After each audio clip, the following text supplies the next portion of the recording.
What's up, everybody? It's Make It Make Sense. And because of the topics that we're going to be discussing today, we're not going to be playing an intro. And low key, I'm kind of fired up. So I just want to get right into it because we got a lot to discuss. A lot has happened, and I've only been off for like 2 days. Uh, I'm I'm disappointed in Buzby, and we're just gonna go point by point. We're gonna start here with this interview from Jay-Z's alleged victim.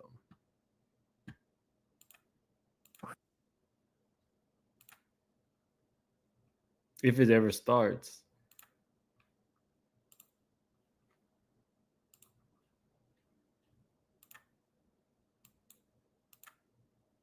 Let's try this again.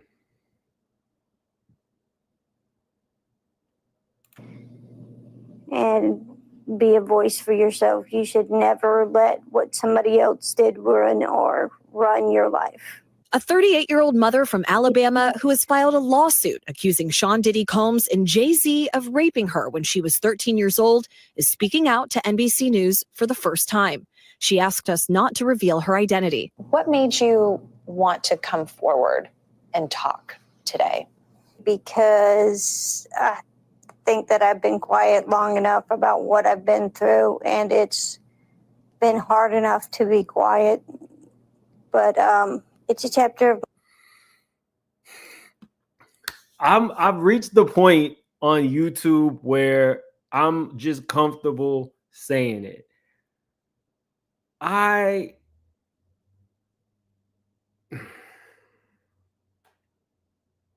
I told you guys that this was sloppy. And when I said that, I got flack from people who were like, no, this man just said, he was a Marine and he's going full force. And I said, this is giving me sloppy. From the time that we got a whole hotline, I'm talking about Buzby, from the time that we got an entire hotline, I was like, okay, this kind of feels different, but I can understand because there's a lot of people who still want to remain anonymous. And I'll just be honest with you. People talk. I hear a lot from a lot of different people, a lot of different connections, some connections that I've made just in the span of YouTube, others from people that I actually know. There are so many victims, sex workers out here. Your name gets dropped, then you have to go to the grand jury. That's just how this stuff works. You don't want to go to the grand jury without an attorney. So what ends up happening is they have to go and look for people who will represent them for no fee. People, if they are a victim, they have to look for attorneys who will represent them on contingency. There are a lot of moving parts, and YouTube is not the begin all and end all. And this is really people's lives. When I saw him do the hotline, I gave him grace for that. I did. When I saw that this particular victim had unmasked Jay-Z, I told you guys, I said, this is sloppy. This is sloppy. Because Jay-Z's attorney went after Buzby, the only way that Buzby could unmask Jay-Z would be for him to actually use this particular lawsuit because he hasn't filed the other ones. I told you guys last week that there was multiple victims. I think it was between 3 to 4 underage or alleged victims, 3 to 4 underage minors who Buzby had sent Jay-Z demand letters for. So once Jay-Z was unmasked, it was just easy to see that there would be more coming or that there's more that he is alleging will come. But in terms of what Buzby did, he utilized this particular Jane Doe to unmask Jay-Z. And I thought, why would he need to do that? The judge did not choose to. The judge didn't say, Jay-Z needed to be unmasked. Was there conversations being had? What would make him think it was okay to unmask Jay-Z using this Jane Doe? You guys know, once my mind starts like working, I start like connecting dots. So I said, you know what? Maybe Buzby has some masterful legal defense. Maybe Buzby has something that he did not put in a complaint, because Buzby's complaints are bare minimum. It's almost copy and paste, and then you put some details of the event. And then I guess maybe his strategy is to send a lot of other demand letters. So I'm trying to give the benefit of the doubt. I am comfortable in saying I like to amplify voices of alleged victims. I'm comfortable in saying that, and I'm really comfortable with what I've done on YouTube. However, with that being said, now it's on Buzby. I'm just a YouTuber. At the end of the day, I'm just a YouTuber. I'm a YouTuber who chooses to go out and speak to attorneys and speak to survivors, and so I can give you guys a full-bodied video where we discuss it all.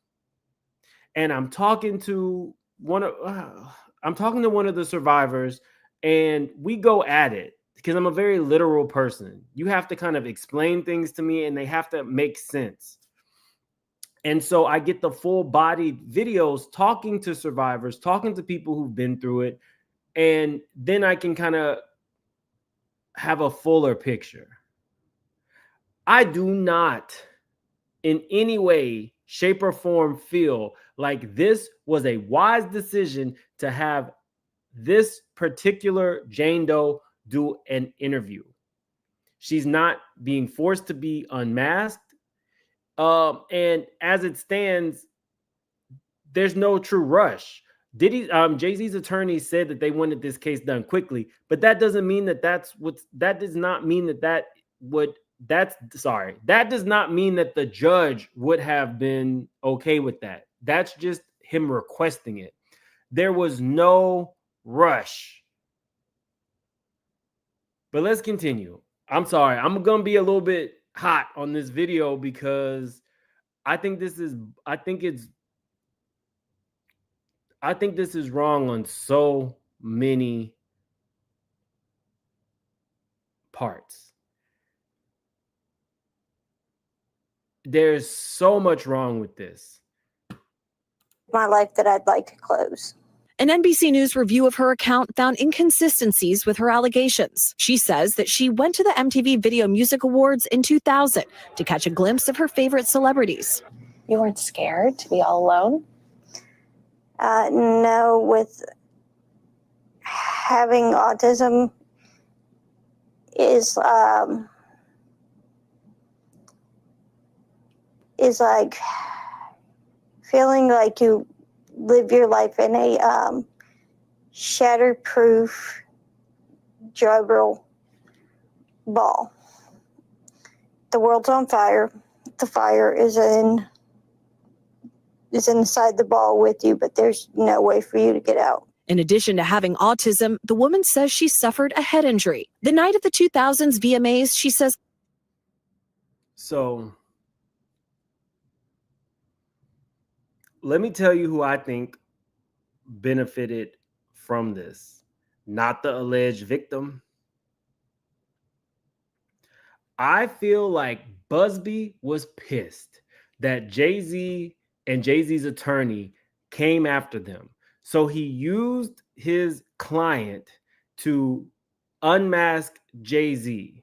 Then, and Cara says, you think somebody got to her? No, I don't. This is my opinion. I'm not going to be bending like a pretzel. I'm not going to use any wild conspiracy theory. Hear me out. I think what happened was Buzby was incredibly pissed that they had the balls to sue him. He used his attorney to unmask Jay-Z in the complaint.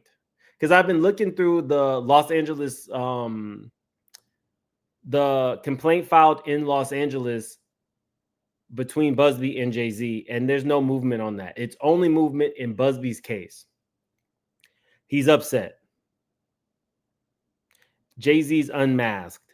I think Buzby thought, let me go back to just the image. We'll get to do this whole video. I think that Buzby thought that this particular client, I don't know if she's white or not, but I definitely think this is a Caucasian woman. She's Caucasian. She is someone who has autism, somebody who has a head injury. I think that Buzby thought this will be a sympathetic victim. So I'm going to have her do an interview. Do you see? I said the same exact shit about Andrea or Adria, whatever her name was. I said, this doesn't make sense. No attorney would put you in front of a YouTuber, NBC, ABC, the Weather Channel. They wouldn't put you anywhere to or Tasha K to recount your claims, because the court of public opinion can only go so far. Are y'all hearing? Like, Buzby was upset. Buzby put this woman up because he thought that people would hear her say, you know, I am a person who has autism. I'm a person who was abused before. I was a person who was in the military. That's what he thought. He thought this was going to be a sympathetic client for the court of public opinion. And he also thought, I'm going to stick it to Jay-Z by putting her out there. I don't think that there is any concern for this client, and I don't think that there's any concern for all of the other clients, because to do her true service, you would have had to have vetted her claims before you put this woman out there.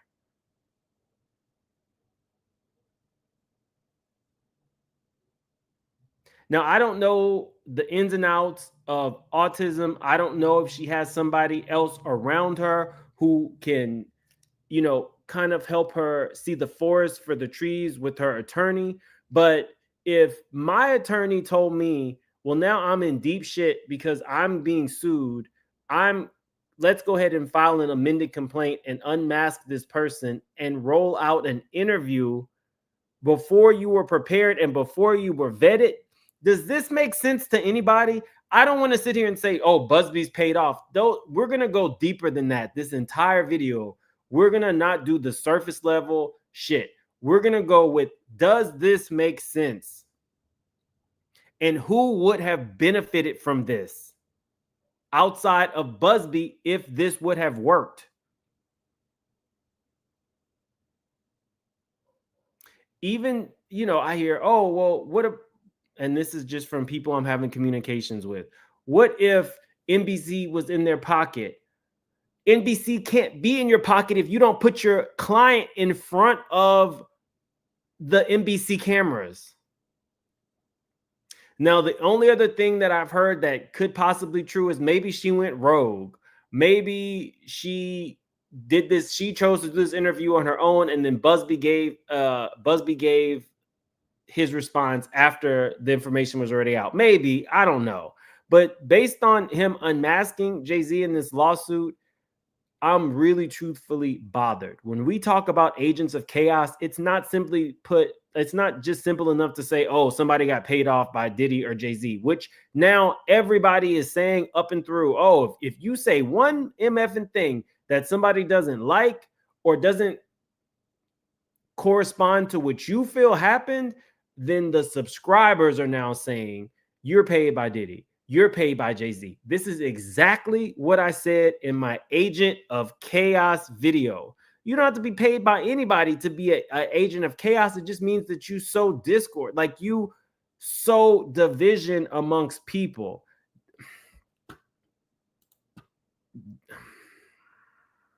Their proof, Juggerl ball.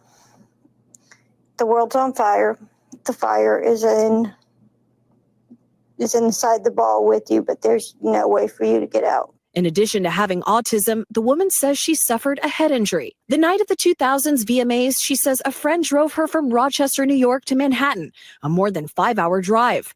Her attorney provided NBC News with the name of the friend who has since died. The woman says she spoke to Combs's limo driver who offered her a ride to an after party. I stumbled upon Diddy's driver who told me that I was exactly what Diddy was looking for. What did you think when he said that to you? I thought it meant that I was just pretty. She went to a White House, she says, where she spoke to musicians Benji Madden and his brother. I'm talking to Benji Madden about his tattoo because, I have about his tattoo that's the Last Supper because I have a religious background. So it was just something to talk about. In a statement to NBC News, a representative of the Maddens confirmed that they did not attend the 2000 VMAs and that they were on tour in the Midwest at the time. At the after party, she says she had a drink that made her feel woozy. Then she says Combs and Carter took turns raping her while a female celebrity watched. JC comes in and rapes me.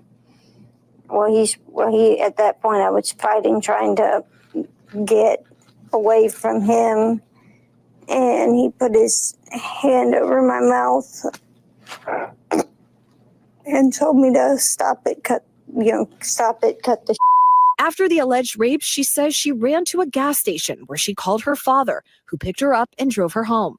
We rode home in silence. He didn't ask me what happened. He didn't ask me what I did or where I was. In an interview with NBC News, her father said he could not verify the claims. Quote, "I felt like I would remember that, and I don't. I have a lot." When I watch, okay.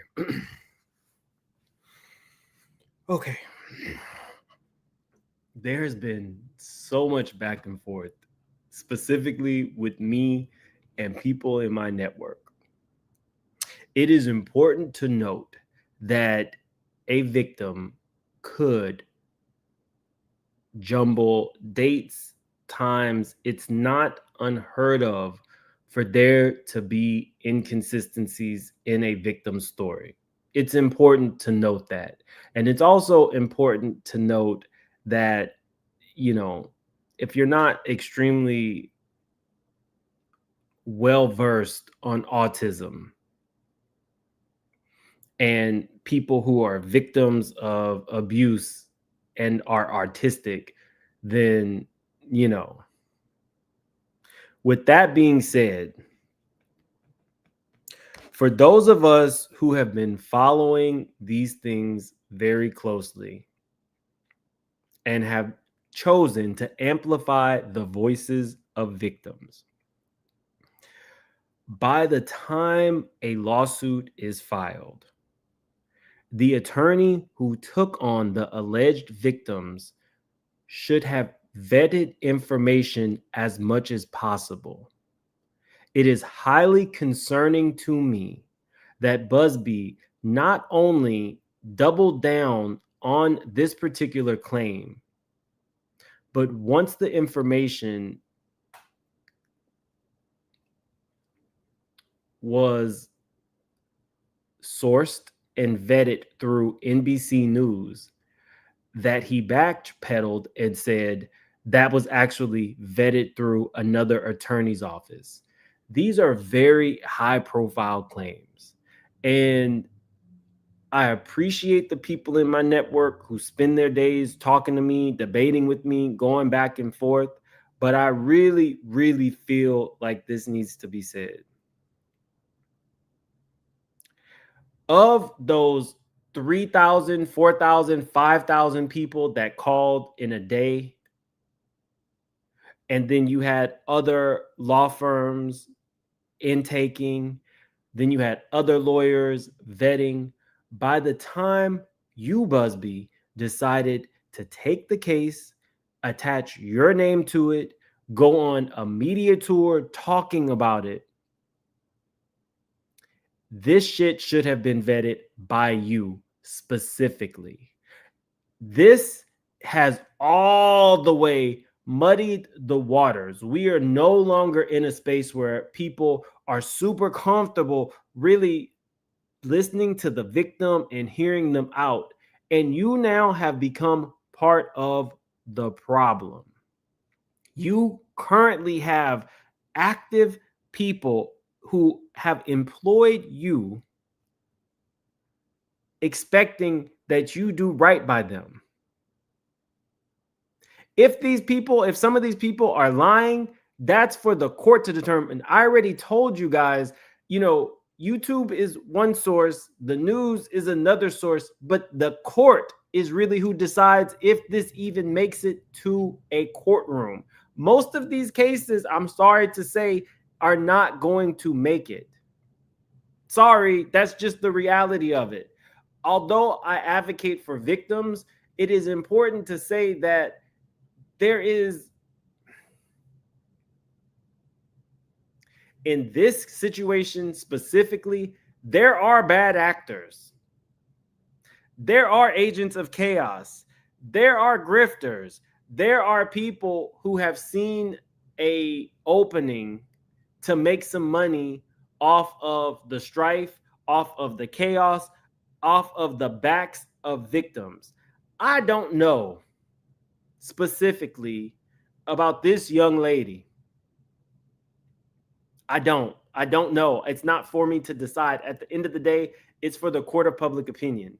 I mean, it's for the actual court, not the court of public opinion. We can talk about these things. We can have open dialogue. I don't know. I do think specifically involving her claim that her father was the one that picked her up, it's extremely vague to hear somebody say, I don't recall that. That is very vague.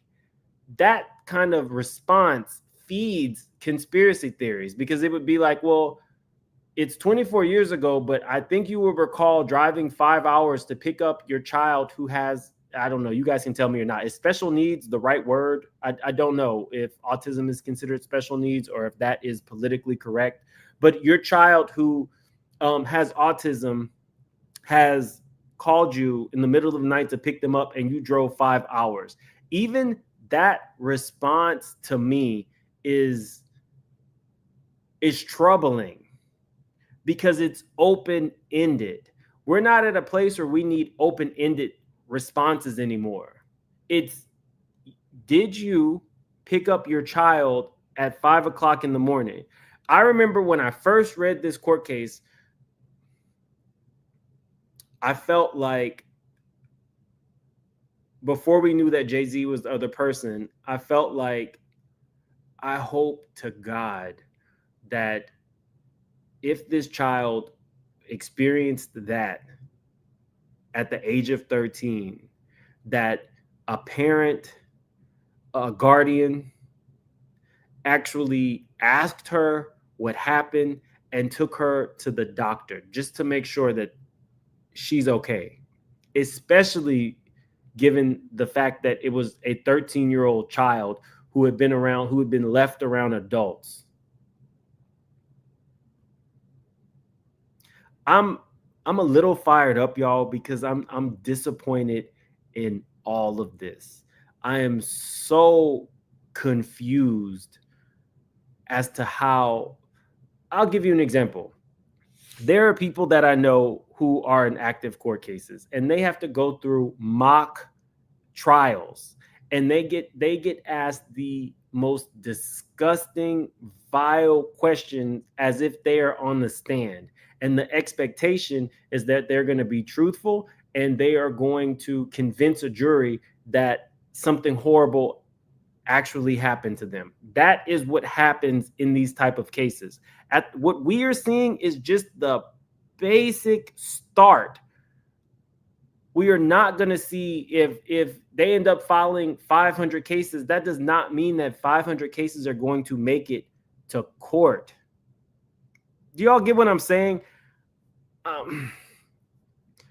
We're not looking big picture. It was salacious to begin with, but now we're dealing with like real people's lives. If this woman is actually Jay-Z's victim, if I were her, I would be looking for a new attorney, or Diddy's victim, or whatever. I don't know how you attach your name to somebody and double down on this person being vetted by you only to back away from them as soon as there are a few inconsistencies. Given the fact that there are inconsistencies in victim stories all the time, I would think that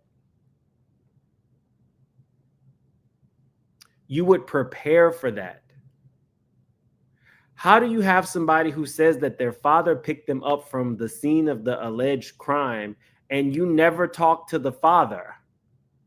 That is why people are allowed to run with conspiracy theories, because that just doesn't make sense. And you have this girl on NBC News to discuss something where you didn't even talk to her one corroborating witness, who is now no longer a corroborating witness. I feel like I'm in the Twilight Zone, y'all.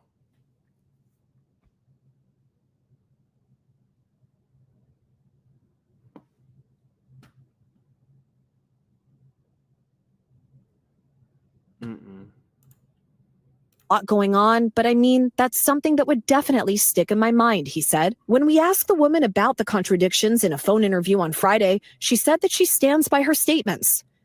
I have made some mistakes, she said. Honestly, what is the clearest is what happened to me.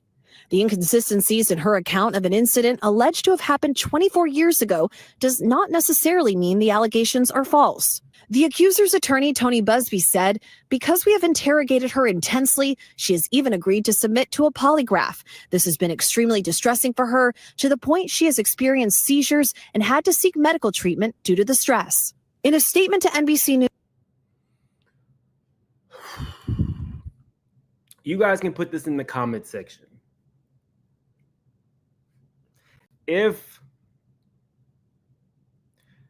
before booking her, you had corroborated her story with her father,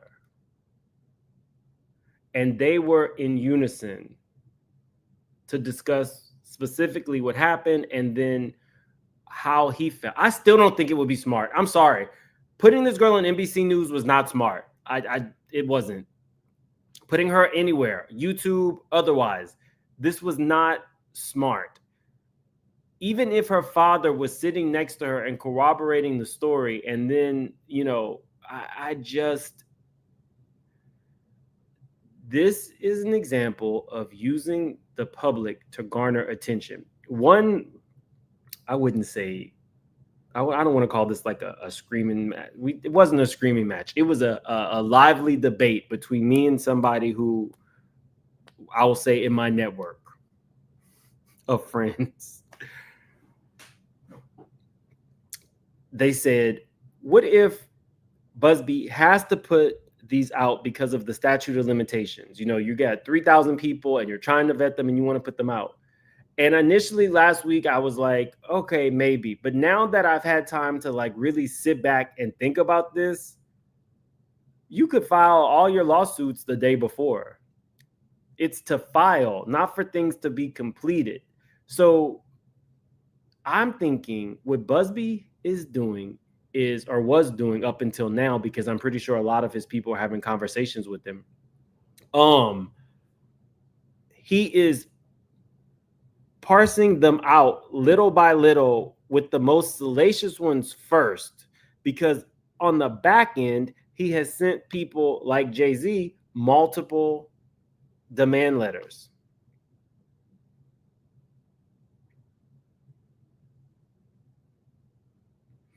I think, and I'm not an attorney, if there's an attorney in the chat who wants to chime in, you're more than welcome to do so. I think an effective strategy would have been to send demand letters after you actually vet the people your damn self. There should never be a time where a news station vets your client more than you have, because at the end of the day, it is you. The buck stops with you.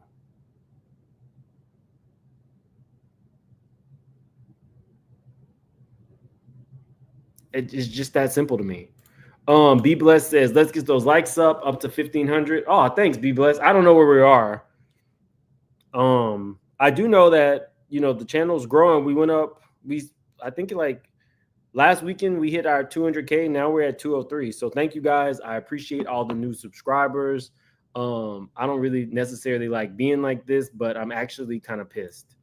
Shanice, did you see that Buzby didn't even apply to be admitted to the New York bar to even file the case? He's not even licensed in that state. Now, Shanice, I thought that he was licensed, but some of his attorneys who are assisting were not necessarily licensed in New York.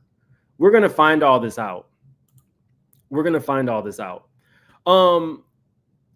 There are a growing number of people who don't believe this particular victim. And, on my channel, you have every right to believe what you want to believe. I don't tell you guys how to feel or whatever. That's, people are going to feel how they feel. In the event that it comes out that some of the alleged victims were not telling the truth, then that will fall on Buzby and the victims who weren't telling the truth. I don't need to play that out in the court of public opinion because people already have their feelings on it. It is what it is. Y'all are going to feel how you feel. Me telling you something doesn't change it. That's why we have these kind of conversations. That's why we have these kind of conversations. If in the event that some of these turn out to be untrue and Jay-Z's name was besmirched by an accusation, then Jay-Z is going to own their house and everything else. So this Diddy situation is so different than any of the other stuff that I have followed, because so many people are brought into this. So many people are tapped in, but I don't think it's right to send somebody a demand letter, put your name behind it, and you have not vetted your client. You know how internet detectives or NBC found out people's schedules? They made phone calls. They looked up, they Googled it. Sometimes you can just go to, what's the thing where the Getty Images. Getty Images does a lot of fact checking for a lot of people because you can just go and put in Diddy, Jay-Z, 1997. And all the pictures of the events that they've been in 1997 will pop up.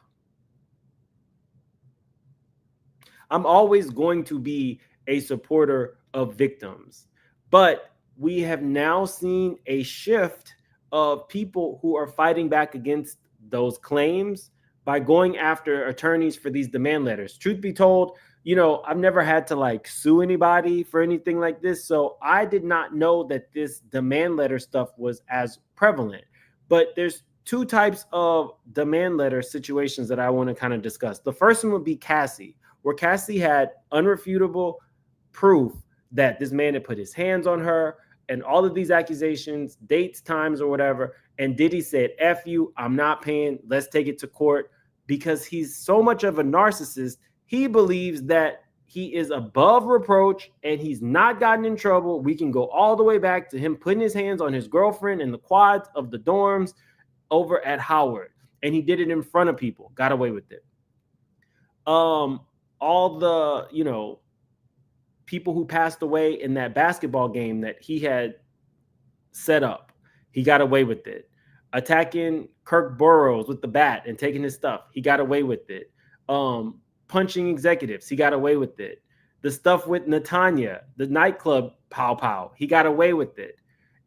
Think Aaron Hernandez. You get away with one bar fight, you get away with stealing, you get away with, doing the horrible shit that he did, the murders, you're playing on the field the next day, you get away with it. You get accustomed to getting away with it. The demand letter I'm seeing is an effective way to settle a court case.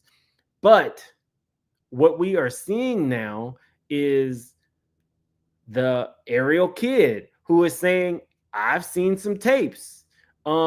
I'm going to go on the news station and tell people there's a tape of a major celebrity, and I'm thinking about a catch and kill story for them. It gets really sloppy. It gets really muddy for people who are victimized. Let's say that J-Lo was somehow in a tape. She didn't do anything to anybody, but she was in a tape. And an attorney, not even going to say Ariel Kidd, but let's just say an attorney has this tape. I'm starting to question these rules because I'm not doing anything wrong, but you want to make sure this tape doesn't see the light of day so you can tell me, give me this money. And it feels a little bit like extortion. But if you have an actual victim that you have vetted and the victim is okay with getting some type of civil relief because they cannot get criminal relief, I don't see a problem with the demand letter. In this situation, when all of the dust settles, if we find out that some of these people that demand letters were sent for were not vetted at all, then these attorneys we're about to see the comeuppance. Like I don't even know at this point. I was willing to give Buzby grace when some of these things just were like, okay. But using this girl to unmask Jay-Z and then throwing her to the wolves at NBC,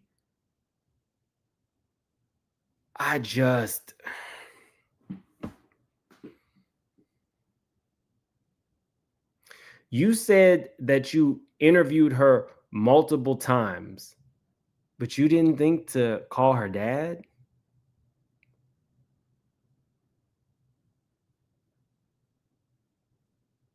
I don't know, Tony Buzby. Hold on. I think let me see. EC Bunny says, remember when they called Little Rod's attorney an ambulance chaser looking for a bag? Those content creators went mute when Diddy was arrested. They never said they were wrong. You're talking about Tyrone Blackburn. We were going to discuss TD Jakes, but I think now is a good time to discuss TD Jakes. So TD Jakes is one of these people who is going after the person who accused him. You guys remember TD Jakes is suing a man for defamation after sexual assault claims made on Larry Reid's channel.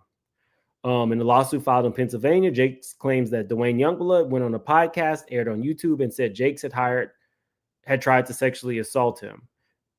We know who TD Jakes is, blah, blah, blah. He talks a little bit about Larry Reid having 150,000 subscribers. If you guys don't know what this is, the man said that like 40 years ago, he was at somebody's house with TD Jakes. When it was time to leave, TD Jakes came across the table, hugged him, and attempted to kiss him. He says he did not know he doesn't remember how he got away. He just knows that he got away. The next day, TD Jakes phoned him from a bathtub and basically said, you can be mine. You just can't have sex with anybody else, and I'll take care of you for the rest of your life. That is what was said. TD Jakes is now suing him, just to get you guys up to date. I thought that when that man went on Larry Reid's channel to discuss what happened to him, I really thought, okay, I don't know this man. I don't know if it's true or not, but this is what he's saying his story is. All victims deserve to be heard. That hasn't changed. What changed was when TD Jakes filed his lawsuit and we found out they were asking for $6 million. And I was like, I need somebody to explain to me what the $6 million is for. It's not a catch and kill story. Because you've already said it. So what exactly would the $6 million be for? It's not to keep you quiet. Technically, I don't know if we have an attorney or somebody who is in law enforcement, can you file a sexual assault if somebody attempts to kiss you but didn't? I don't know. I don't know. But in the comments, tell me if you feel like $6 million for the phone call. I don't know. when I hear people being abused or their butthole is torn open or somebody, even I feel like even a slap on the ass that's unwanted is sexual assault. I don't know where we're at in the world. And it might just be, I'm not an attorney. I don't understand where a $6 million complaint was from. Now, if this young lady is telling the truth and it's normal before you file a lawsuit to send a demand letter, that is status, like that is what you do. Okay. I'm going deeper than what the law is. I'm going based on if this is my client and I know that I'm about to put my client up against Elon Musk's attorney because that is who Jay-Z's attorney is. I'm going to make sure that all of my I's are dotted and my T's are crossed. And that is not happening. And I'm starting to feel like a lot of these cases, especially the ones that are quality over quantity, are not going to go in the victim's favor. I think that the people who are going to win on both sides are going to be the attorney. Because if you're putting out quantity over quality and not vetting them, then to me that says your hope is I'm going to get somebody who has made substantial claims. Some will have evidence, some won't. I've not vetted them, but I'm going to send a demand letter out to these people, especially the bigger names, in hopes that we can keep a settlement, we can do a settlement and keep this out of the media. That's quantity over quality. Quality would be I have the utmost faith in my survivors, my victims, my clients. I'm going to vet them all out. And I'll just the day before this period ends, I'm just going to file all these claims because I have vetted everything thoroughly. I've not played this out in the court of public opinion. And I know and I had the utmost faith that these people are really victims. That's not what we're seeing. And that, honest to God, scares me for victims. I looked attorney Buzby up. He does have like $10 billion in wins and stuff like that. So he is a legitimate attorney. But this, what we saw on this interview,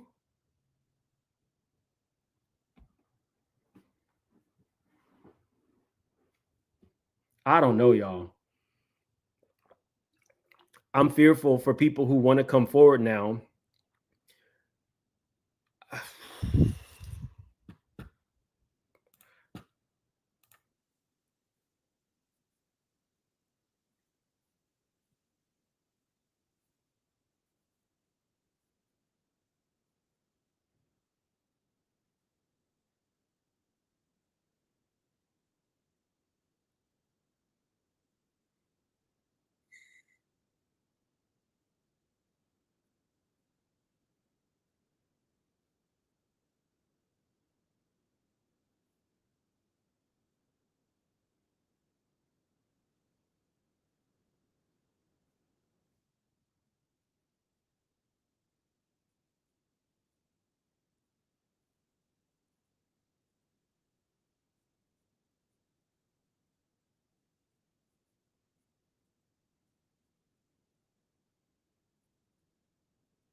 Shut up, Diddy. Shut up, Diddy. So this isn't the first time we've seen this happen. I'm sorry, I got some more super chats.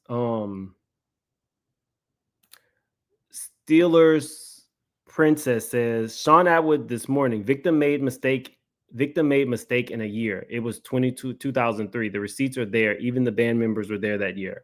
I have heard that let me say this. There are a lot of people now covering this. I think maybe last year, November, December, there's a few people who I could think of that were covering it like right alongside me. I respect everybody's opinion. I respect everybody's opinion. I respect, people having their own channels and stuff like that. I am a person who usually likes to see the complaint. I like to see it in black and white. So Steelers Princess, it definitely could be a case where, somebody who is underage and drugged and, living with autism and all that, and a victim could make a mistake for a year. But I'm going to wait and see if there's a amended complaint with New Year's filed. It's just the way I run my channel. But I do, acknowledge other channels and respect that we're all kind of like commentary channels. But I like to back it up with the lawsuit, because when I back it up with the lawsuit, I think the lawsuit specifically, I would hope that the things in the lawsuits are appropriately vetted by the attorney who chose to file. That's why a lot of times I'll read the whole complaint and I'll show you guys on screen the complaint. I know a lot of people do it now. There are a lot of really good channels, attorneys, and all kinds of stuff. But for me personally, I just kind of want to see it in the complaint. But I have heard that some good internet sleuths have pieced together a better timeline, but I need to see it in writing, if that makes any sense. He's licensed in California, not New York. Spiro says it was strategic to not have a New York license so he wouldn't have to face sanctions. If he's not licensed, then the court technically has no jurisdiction to discipline. Oh. I don't put anything past any of these people. Y'all know I don't really trust politicians and attorneys. Even though I have friends that are attorneys, the way I think of it is you're probably brilliant at legal strategy, but half of all attorneys are going to have to figure out a way to get somebody off who committed the crime. I know that's horrible because that's their job. So I'm not condemning them, but I'm a person, I question everybody's motives. And Cynthia Wiggins says, can we do the math? She said she was 13, but in 2003, she would have been closer to 16, correct? She is now 38, so just calculate her age. Well, I mean, yes, in 2000, she was 13. In 2003, she would be 16 if that is what's going to get filed in the amended complaint. But thank you for the super chat. I don't know where we are on likes, but definitely let's get those likes up. Coco Camille says, as an autism mom, the story is unbelievable to me. A autism parent wouldn't be panicking with their 13-year-old. Oh, an autism parent would have been panicking with their 13-year-old missing for a day. Coco Camille, I think that is one thing that if this were to make it to trial, that is exactly what the prosecution would be saying. In all honesty, their job is to pick apart whatever claims there might be. So that would be something that they bring up if it makes it to trial. Steelers Princess says actress Dava Chase was born in 19. She's only 34. Is Dava Chase the one that Diddy was inviting to an after party? I think there was like a weird video. If that's the same girl, there's like a weird video where Diddy is inviting some young actress to a party.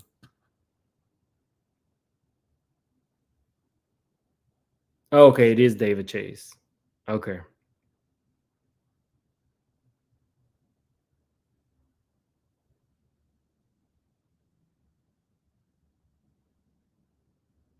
Toya says, why would he have to show he did it? It's civil. Oh, he must be talking to somebody in the chat. The chat's moving pretty fast, guys.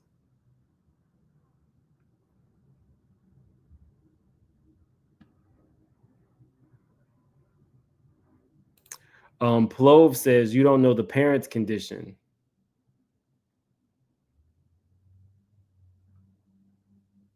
Unfortunately, neither did Buzby before he put her in front of that NBC reporter.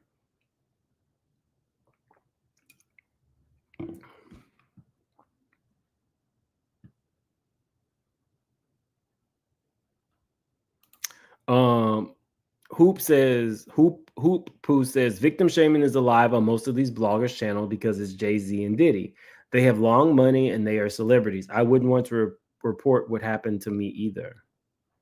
I think that for the most part, people kind of understand just how dangerous Diddy and these people are. Not mustard on the beat. This is taking longer than I thought. I might have to do the other part to this because I'm sorry, guys. I was a little fired up about this one. This is what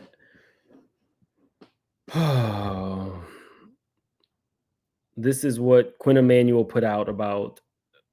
I think this was like done late Friday.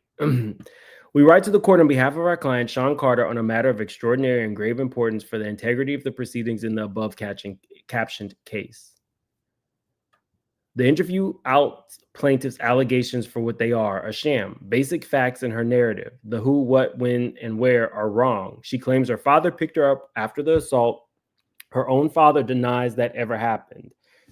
Technically, he says he doesn't recall. She claims she spoke with Benji Madden at the party that night, but he was on tour in the Midwest at the same time, forcing her to admit, I have made some mistakes. I may have made a mistake in identifying. She claims the assault took place at an after party at Mr. Combs' home, but photos that night show Mr. Combs and Mr. Carter at Lotus nightclub for the after party. When pressed, the plaintiff admitted she was guessing about key details, including the time it took to reach the venue. She admits she has no single corroborated witness over the last 24 years. These stunning revelations make clear that the complaint filed by the plaintiff's attorney, Anthony Buzby, therefore had no factual basis. Even Mr. Buzby is walking back the complaint he put his name to, excusing these glaring inconsistencies by pointing the finger at the case being referred by another firm who allegedly vetted the story before sending it to them. The heinous allegations against Mr. Carter are patently false. The complaint filed by plaintiff's attorney, Anthony Buzby, therefore had no factual basis whatsoever. The heinous allegations of Mr. Carter are patently false. In light of those developments, it is now clear that Mr. Buzby signed the complaints and other filings in this case in violation of the Federal Rule Civil Procedure 11. Under that rule, an attorney who signs a document assumes an affirmative duty to conduct a reasonable inquiry into the facts and the law before filing. The attorney's signature denotes merit in the filing and sends a message to the district court that the document is to be taken seriously. In addition, attorneys who learn after filing a complaint that the factual assertions are false must immediately withdraw the claims. Blah, blah, blah. Given today's revelations, Mr. Busby's almost certainly failed to undertake a reasonable inquiry into the facts before filing the complaint. He should never have brought the claims. At minimum, he should withdraw them now. Allowing those claims to remain pending even a moment longer not only harms Mr. Carter, his family, his business, his employees, and his legacy, it also impairs the integrity of the judicial system, thwarts the pursuit of justice, and silences the voices of true victims. Now, I feel like this is not going to sway the court, to be honest with you. I think that he's just filing this so that it's on the record. I want to see in the comments section. I see Reddit in here. What's up, Reddit? Do you guys think that this particular court case is going to be thrown out? Or do you feel like the court is going to proceed with the trial?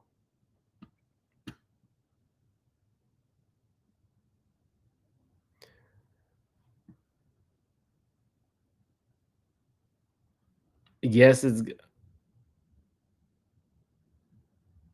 okay.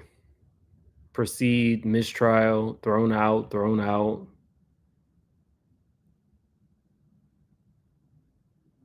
Thrown out, dismissed. Reddit Lane is my sister. Thrown out, no proceeding, but I don't think they'll get anywhere. Thrown out.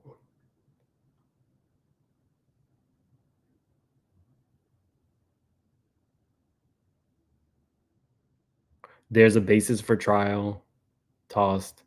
So it looks like the majority of you believe that the case does not have merit and will be thrown out. I'm gonna go ahead and reach out to, what is this man's name? Dimitri. Dimitri's been on the channel. He's an attorney who doesn't mind actually coming up and discussing these matters. I'm gonna reach out to him and see if he'll come on. He's a trial lawyer in New York.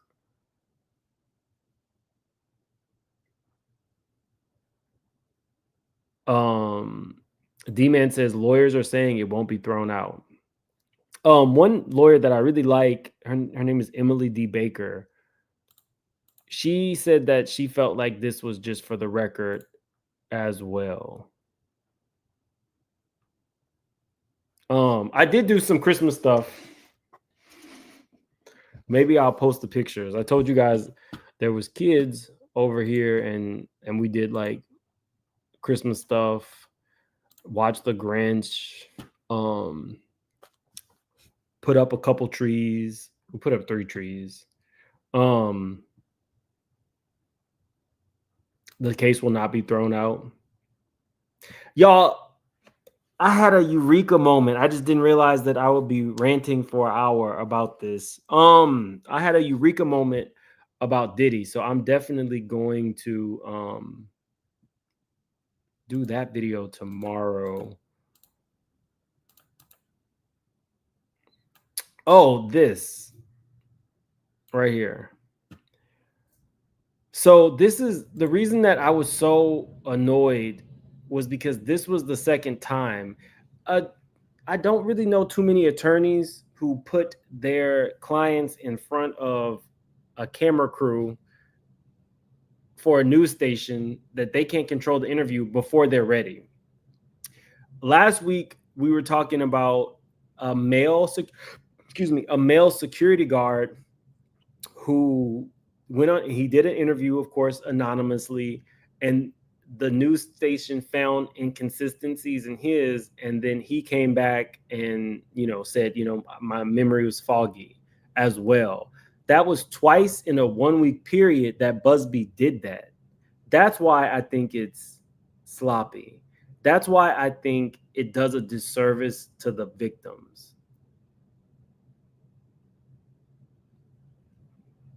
This is not a great rollout.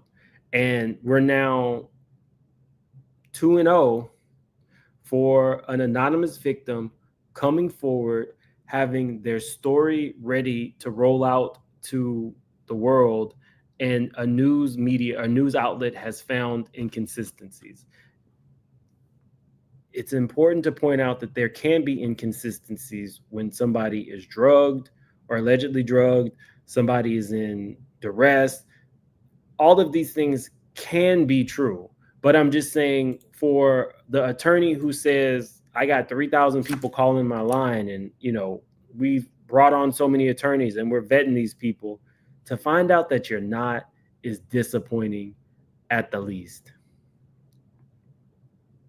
Just my opinion. I'm going to have to come back tomorrow and we're going to discuss this video, because I really think I figured out how Diddy is collecting these celebrities. And then I ran it by somebody who would know, and they liked what I was saying in terms of it being accurate to their memory. And so I was like, I got to bring this to you guys. I just didn't expect to rant for an hour. I'm sorry. I don't usually rant. I'm sorry.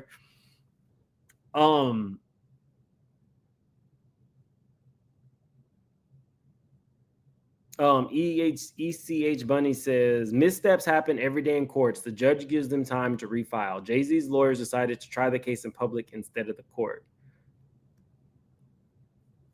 That's fair. I think that everybody, Diddy's attorneys, Jay-Z's attorneys, some of the victims' attorneys, everybody is doing this in court.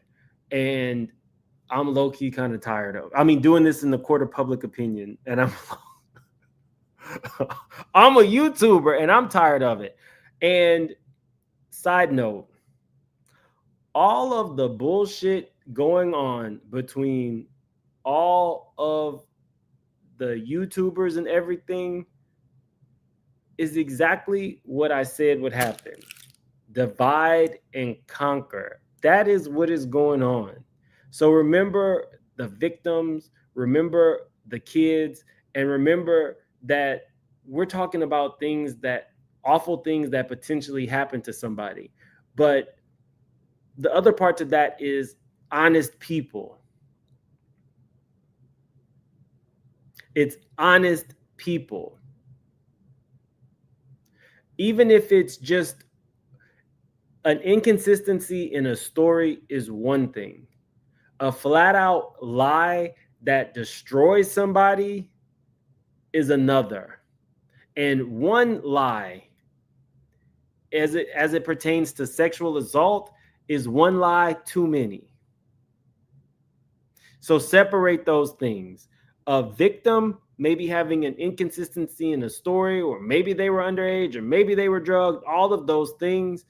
But a flat out lie involving sexual assault will never be okay. That cannot stand. Period. Just my opinion. But we'll come back tomorrow. I think you guys are really going to be like, God damn, when I break down how I think Diddy collected these celebrities. It's really kind of genius. And I don't think Diddy's that smart, but I do think that Diddy is extremely smart at A&R and selling himself. Just wait. I'll make that video tomorrow. You're gonna be like, what the F? Anyway, I gotta go. Thank you guys for being here. I'll definitely see you tomorrow. Like the video on your way out, because I don't even think we got. Did we ever make it to 1,000? We hit 1,200. So thank you guys. See you tomorrow.